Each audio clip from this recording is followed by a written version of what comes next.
From new therapies and technology to better understanding of mental health pathology and how to manage it, the American Psychiatric Association is leading the way across all the most important issues facing psychiatry. We're in New Orleans for the APA annual meeting, and this is APA TV. We're here on site in New Orleans, ready to get back into some of the incredible work clinicians, scientists, patient advocates and many more are doing to improve mental health around the world. And we've got another packed show for you. Today on APA TV, we'll sit down with Rebecca Brendel, APA President-elect, to look at the APA's future, hear how we can better mentor trainees from underrepresented groups, and in our in-depth interview and podcast for the day, we discuss technology addiction with Petros Levounis. We'll also travel the world to hear from researchers working in a wide variety of specialized research areas, from urban mental health to the effect of trauma on NFL players. You can watch APA TV here at the Convention Center, in your room at select hotels, and find us via the APA website, the APA app, or on YouTube and Twitter. You'll find extended versions of our content online, and watch out for our podcasts as we go in depth on some of the meeting's key issues. Now to get us started with some recommendations for Tuesday at APA, it's incoming President-elect Petros Levounis. Hello, I'm Dr. Petros Levounis, the incoming President-elect of the APA. Welcome to Tuesday at APA's 2022 annual meeting. I hope you've been enjoying yourself as much as I have. So many fascinating scientific sessions are on the agenda today: cannabis, racism in mental health, integrated care, and so many trending topics. There are also several sessions, clinical sessions, in our new track, so make sure that you take a look if you haven't already. Tuesday morning at 8 a.m., don't miss a special session with Jim Obergfeld, the plaintiff in the landmark marriage equality case Obergfeld versus Hodges. He'll sit down with APA CEO and Medical Director Dr. Saul Levin and share his story as they reflect on the legacy of Dr. John Fryer and his speech as Dr. H. Anonymous. Make sure you stop by the exhibit hall today by 4:30 p.m. for information on the latest products and services in our profession. And enjoy your day. Make sure to follow that advice, and remember we'll hear more from Dr. Levounis at the end of the show as we discuss technology addiction. Now in our first feature of the day, let's go to the University of British Columbia CREST.BD, a group looking at psychosocial issues in bipolar disorder. This is such an exciting point of time for us. We have good science in hand about self-management strategies and bipolar disorder. We have an evidence-informed system to measure people's quality of life, and we now have all of that information together in one home, the Polaris app. I live well with bipolar II disorder, and for the past 6 years that I've been a part of CREST.BD, I've been put at the front and center of many projects that they've been involved in. For example, the Polaris app. You can't really ask for more when you're able to actually have research move into knowledge translation and then literally into the hands of people who are supposed to use it. We are tremendously excited to be at this point of time where we have excellent science to share that we believe can improve both research and society for people with bipolar disorder.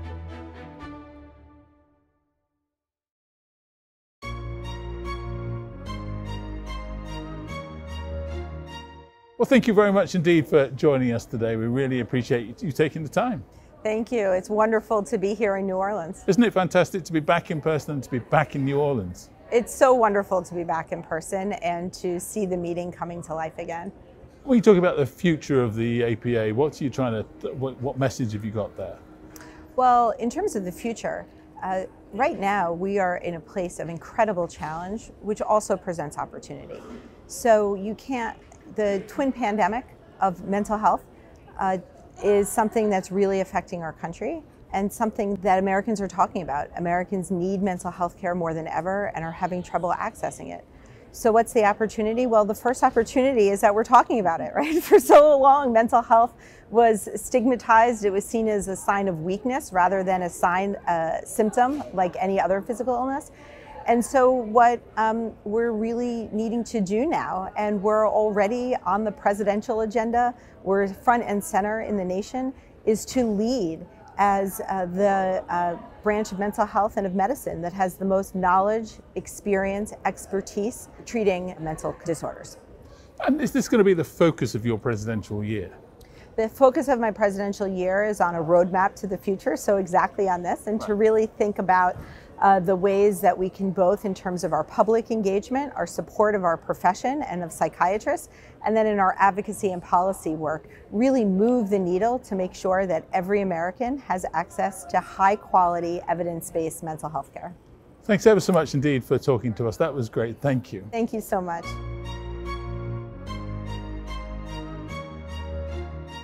Looking forward to seeing Dr. Brendel move into that presidential role. Now let's go to Walter Reed Army Institute of Research, where researchers are looking at the challenges service members face, including traumatic brain injury.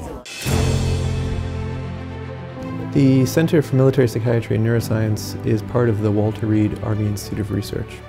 The mission of CMPN is to discover, design, develop, and deliver evidence-based solutions to protect brain health, optimize psychological well-being, and enhance performance and readiness. We've had a long history of assessment of soldiers and their behavioral health and well-being. And what we aim to do is not only provide a snapshot for leaders and soldiers, but provide usable tools and/or recommendations, actionable recommendations. The scope of the research is very broad, and really it's evolving as the needs of the military and the Department of Defense evolve.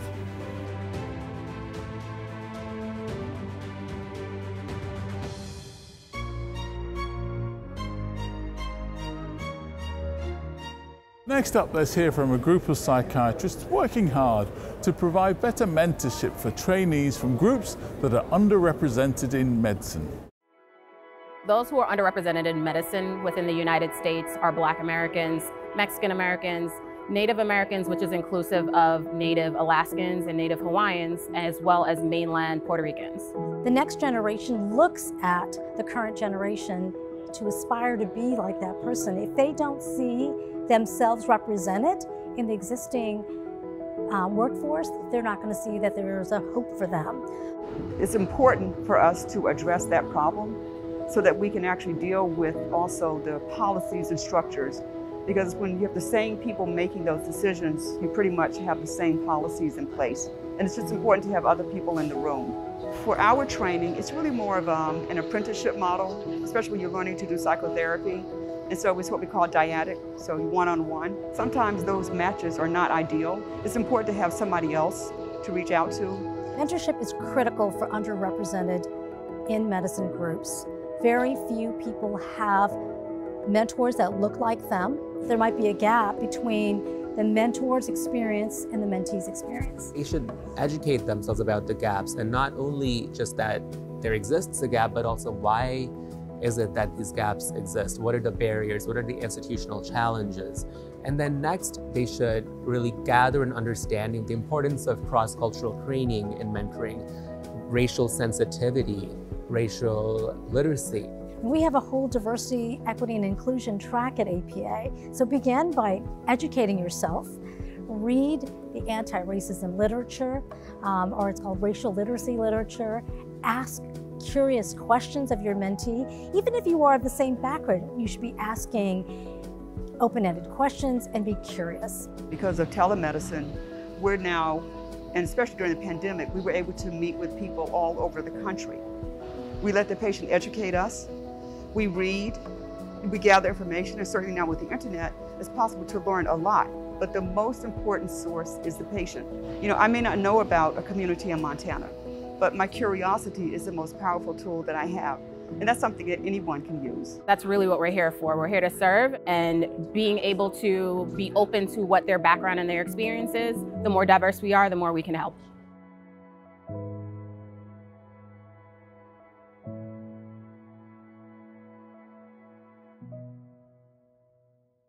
Great work there, and hopefully a step towards much better representation in medicine. Next up, we'll be talking to Dora Wang and author Maxine Hong Kingston, but first to a transdisciplinary group at the University of Minnesota looking at neuroplasticity. One of the things we get asked a lot is, what does NeuroPRSM stand for? Neuroplasticity, Research in Support of Mental Health. And that acronym came about because we were all getting together and talking, fundamental scientists, clinical scientists, data scientists, and we realized that the question we were passionate about was, how does the brain change when mental illness arises, and how can brain plasticity be harnessed in support of helping the brain recover? We are just facilitating this incredible organic team that collaborates with each other in tremendously wonderful ways. For me, this is the future of discovery in psychiatry, psychiatric science. I don't think we're going to understand the brain and even the functioning of neurotypical brain without seeing the range of how it can change under these psychiatric illnesses.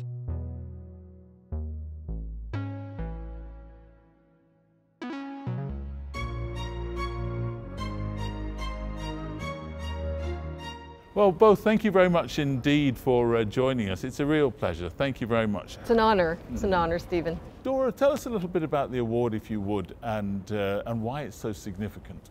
The Kun-Po Award is given by the American Psychiatric Association, and we've given it to Dr. Maxine Hong Kingston because few people have explored the Asian American psyche and the inner lives of Asian Americans in a manner as influential as Maxine Hong Kingston. Maxine's joining us via FaceTime, so Maxine, welcome to you too.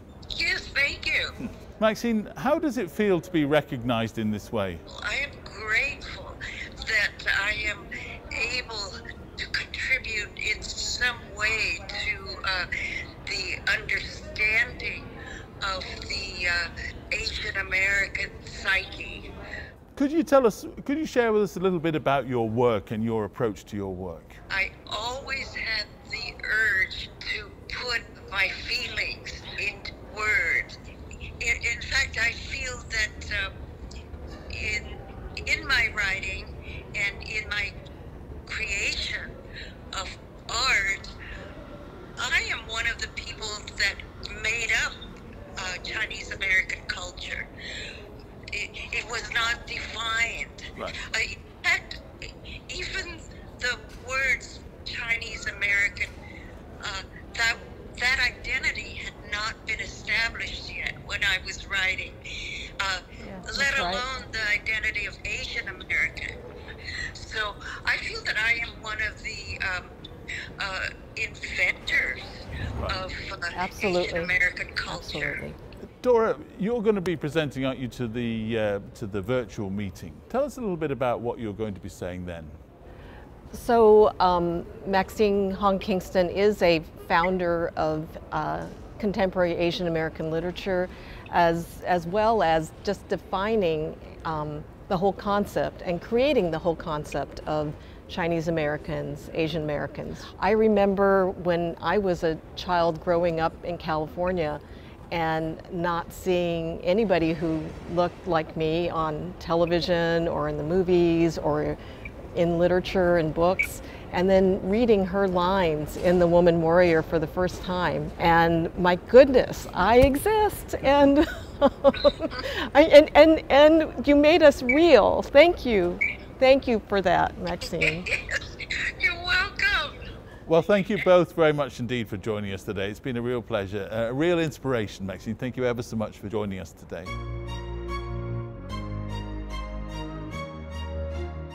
With more and more of us living in large cities, more work needs to be done to understand how the effects the complex systems we're a part of impact mental health. To Amsterdam then, and the Centre for Urban Mental Health. The majority of the world populations lives in cities. Common mental disorders are becoming more prevalent in the Center for Urban Mental Health. We aim to see if these two are somehow interrelated. So as a Center for Urban Mental Health, we try to unravel new pathways for intervention as well as policy making to improve mental health in urban settings. We analyze large data sets and we look at factors, genetic factors, but also environmental factors like socioeconomic status, pollution, perceived stressors. In our interdisciplinary study, we get these data and start modeling these with complexity science to better understand mental health in the city and how we can change it. There is an opportunity to develop interventions on individual, on group level and on societal level.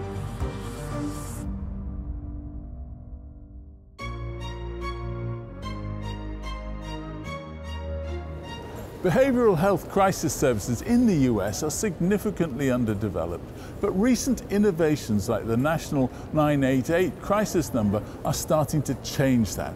But what does the ideal crisis system look like? We stopped by a session just on that subject. The United States does not have a systematic approach to behavioral health crisis services. There's no behavioral health crisis system. We're finally moving past that to the point where we're recognizing that under no circumstances should somebody be arrested simply because they're in a mental health crisis. Over the past several years, a set of steps have led to the creation, for the first time, of a national behavioral health crisis call number, which is 988. And that's where folks have begun to be thinking, developing, planning, implementing the components of a crisis system. I am co-chair of a committee called the Committee for Psychiatry in the Community of the Group for the Advancement of Psychiatry. We set about creating, defining that system, and then creating a set of materials that would help any community that wanted to move in that direction literally have a measurable roadmap for how to get there. Right now, whether you know about it or not, every community in the United States, every state in the United States is addressing the issue of behavioral health crisis. You and your colleagues have an opportunity to participate not only as advocates, but as important partners in the planning and implementation process, both at the state and local level. And the time is now.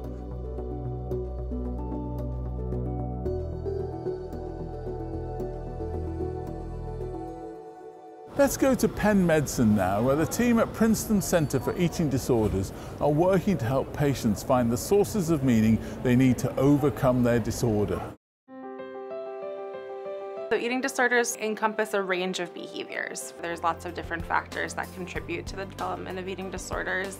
It appears that eating disorders are becoming more and more common, more prevalent, and we've been seeing that the children especially, are being recognized as having disordered eating earlier in their life. People come to the hospital, to an inpatient facility like ours, when there are real risks with their eating disorder, that they could be medically compromised and they need comprehensive, structured care. I see our program building a research presence. And so by training social work students and nutrition students, nursing students, physician students, psychology students, we're really contributing to increasing the access to specialized eating disorder care in future generations.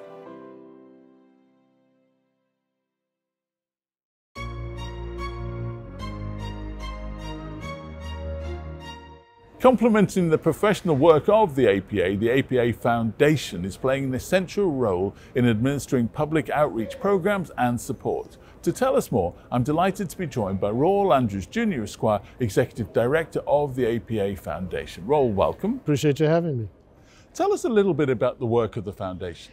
So the APA Foundation is the philanthropic and educational arm of the APA. And our vision for America and the world is to create a mentally healthy nation for all, where we live, where we learn, where we work, where we worship, and very soon at the end of the summer of 2022, where we play. We host 175 resident fellows who are training to be psychiatrists. We host what I believe is the preeminent center for workplace mental health. And we're working with Wall Street, academia. We're also working with other nonprofit organizations to promote well-being and better mental health outcomes. We're focused on people managers so they can be better equipped to go beyond EAP programs. What's your vision for the foundation? So the foundation, I believe, has to be a beacon of healing, help, and hope as we look to expand and amplify the work of the APA in terms of medical leadership for mind, body, and brain. So the APA Foundation as a preeminent thought leader with medical leadership. The APA Foundation as a convener where we're bringing not only the medical community, but other aspects of our society and other sectors of our economy to improve well-being. And then finally, to bring a level of community. It's time, talent, and leadership that we're looking for.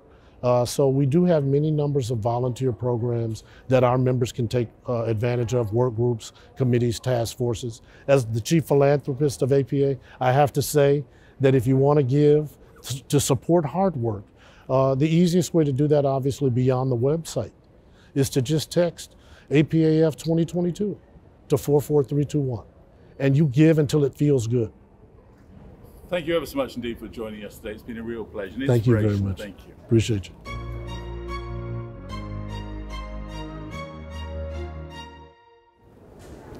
Coming up, we chat technology addiction with Petros Levounis. But now, let's go to a group working with NFL players to better understand neurological problems caused by recurring physical trauma. Let's hear all about the NFL Long Study. The NFL Long Study consists of two phases. In the first phase, we asked former NFL players to complete a survey about their overall health and well-being. In phase two, we're asking a subset of those participants to come in for an in-person visit where we're going to gather a whole bunch of information about their subjective and objective health and well-being. And we really believe that at the end of this whole study and moving into future studies, that we'll be able to help improve people's health and well-being through understanding what are the sources of negative health outcomes and being able to address those accordingly. I've estimated anywhere between 12 and 14 what we would call concussions or what we called dings at the time. I wanted to help future players of the game by whatever I can, whatever information they can ascertain from my testing. Study results will ultimately inform decision making for athletes in a whole host of sports and across the lifespan.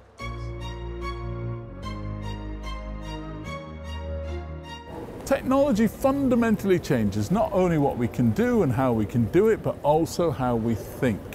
None of us can put our phones down for long, but in a world where everyone's always online, what does technology addiction even look like? In our second podcast, we tackled just that with Petros Levounis. Let's go get a preview. Petros, thanks very much indeed for joining us. We really appreciate it. And you taking part in our inaugural podcast. So thank you very much. Thank you very much for having me here. Talk us through some of the different types of technological addiction. Internet gaming is a major one and probably has the most research behind it. Cyber sex, another major technological addiction. Online auctions and shopping. eBaying, affecting particularly elderly.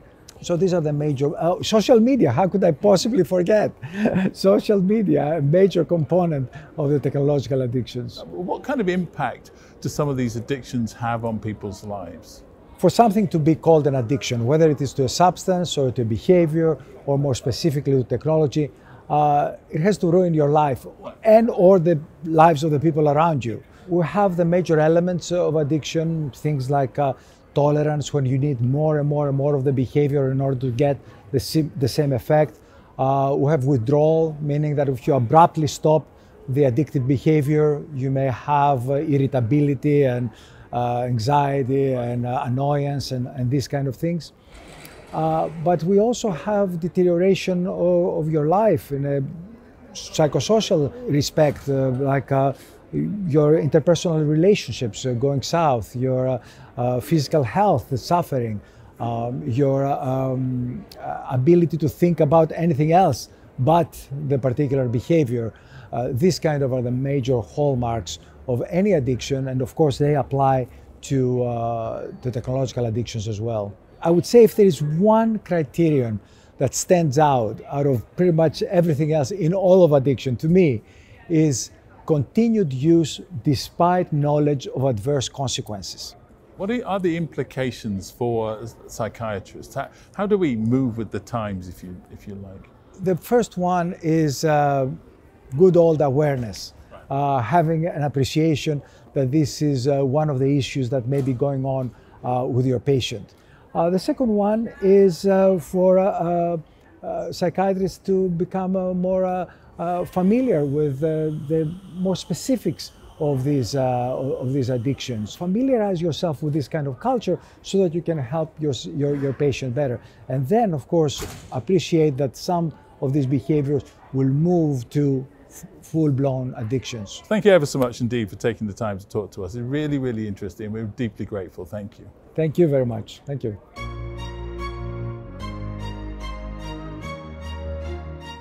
Make sure to catch the full version of our conversation on technology addiction in our podcast. That's it for today, I'm afraid, but we've got one more exciting show left, and you know we've saved some of the best for last. We'll hear all about the role of apps in psychiatry, look at mentorship among LGBTQ+ trainees, and our final in-depth podcast where we'll look at the treatment of traumatized refugees. Make sure to catch that. Remember, you can watch APA TV here at the Convention Centre, in your room at select hotels, and find us via the APA website, the APA app, or on YouTube and Twitter.